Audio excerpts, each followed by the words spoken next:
तुम्ही पाहत आहात MCN न्यूज मराठी।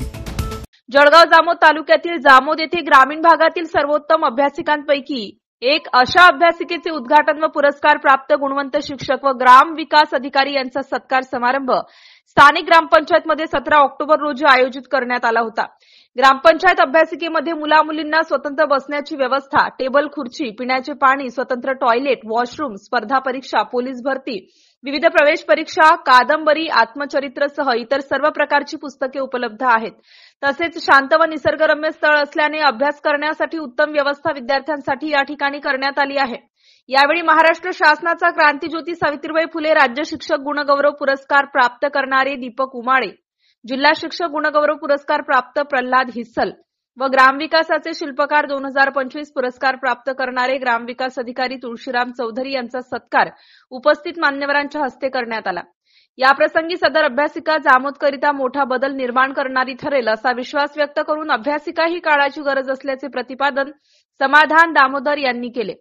सदर कार्यक्रमाच्या अध्यक्षस्थानी जामोदच्या लोकनियुक्त सरपंच सौ गंगूबाई पुंडलिकराव दामधर ह्या होत्या। या कार्यक्रमाला ग्रामपंचायत जामोदचे उपसरपंच, सर्व सदस्य, जनामुक्ताई शाळा व जिल्हा परिषद शाळाचे विद्यार्थी व शिक्षक, परिसरातील प्रतिष्ठित नागरिक, स्पर्धा परीक्षेची तयारी करत असलेले विद्यार्थी व पालक वर्ग मोठ्या संख्येने उपस्थित होते। MCN न्यूज मराठी करिता आकाश उमाळे, जामोद। मित्रांनो, आजच्या 8 वर्षापूर्वी जेव्हा पहिल्यांदा मी ग्रामपंचायत निवडणूक लढण्याचा निर्णय घेतला तेव्हा अनेक लोक मला म्हटले की तुम्ही आमदारकी लढा, तुम्ही आणखी कुठली तरी मोठी निवडणूक लढा, तुम्ही आपला जालना येथील नोकरी सोडून हे सर्व सोडून ग्रामपंचायतच का? तर तेव्हाही माझं एकच उत्तर होतं, गावासाठी, गावाच्या मुलांसाठी। जेव्हा निवडणूक लढण्याचा निर्णय झाला, आणि पहिला आपलं संकल्प पुस्तिका तयार झाली, तर संकल्प पुस्तिकेतील पहिल्या पानावर जे आपलं घोषणापत्र होतं त्यामध्ये पहिला विचार होता गावातील विद्यार्थ्यांसाठी अभ्यासिका तयार करणे। आज आपल्याला माहिती आहे की एक अभ्यासिका तयार करणे म्हणजे 25-30 लाखाची वास्तू बांधणे, त्यानंतर त्या 10 ते 15 लाख रुपये फर्निचर, पुस्तकं आणणे आणि नंतर त्यामध्ये अभ्यास करावा म्हणून ते वातावरण निर्मिती करणे, हे कुठल्याही ग्रामपंचायतला सहज सोपं शक्य नसतं। म्हणूनच आपल्या जिल्ह्यामध्ये ग्रामीणमध्ये अभ्यासिका आढळत नाहीत।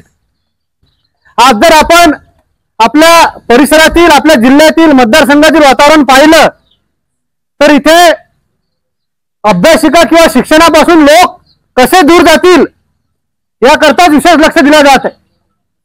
ज्या दिवशी आपण पुस्तकाची, अभ्यासाची, भविष्याची, शिक्षणाचा विषय करतो तेव्हा ते जाती जातीचे, धर्माचे किंवा 2 जाती धर्मातील तेढाचे विषय करतात।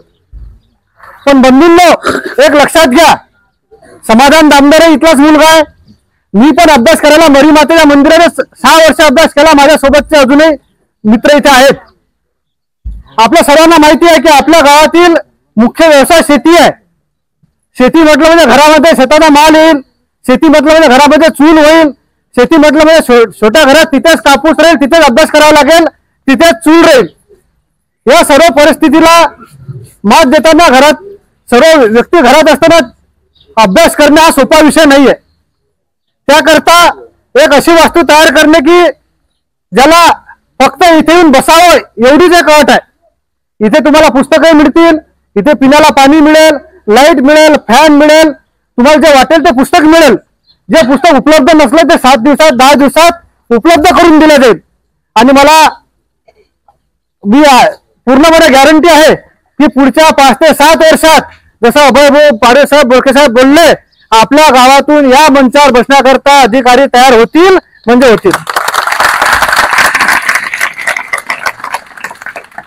इथल्या परिसरात राहणाऱ्या सर्व लोकांना माझी कळकळीची विनंती आहे की ही जी अभ्यासिका आहे, आता हा पूर्ण परिसर एक अभ्यास झोन म्हणून घोषित होत आहे।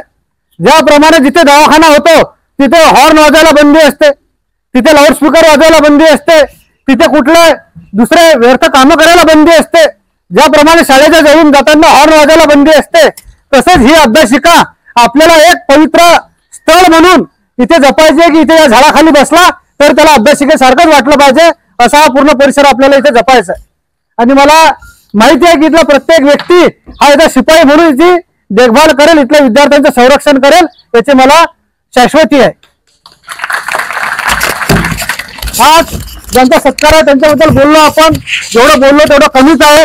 कार्यक्रमाला वेळ होत आहे, तेवढं कार्यक्रम न लांबवता हेच सांगू इच्छितो की आपले जे भावंड असतील, जे परिसरातील विद्यार्थी असतील, आता अंगणवाडी सेविका म्हणजे प्रत्येक भाग तुमच्याकडे आहे.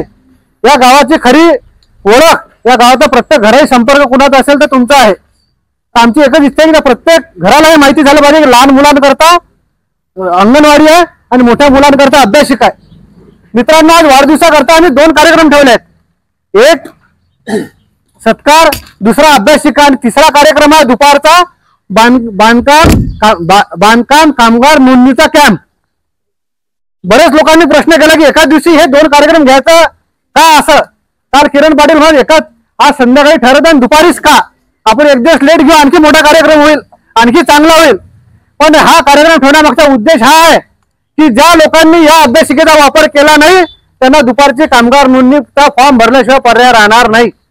भविष्यात कामगार नोंदणीची फॉर्म भरण्याची वेळ येऊ नये म्हणून आता या अभ्यासिकेमध्ये अभ्यास करा, नाहीतर आपल्याला तेच फॉर्म भरावं लागतील, तेच पेट्या उचलावं लागतील.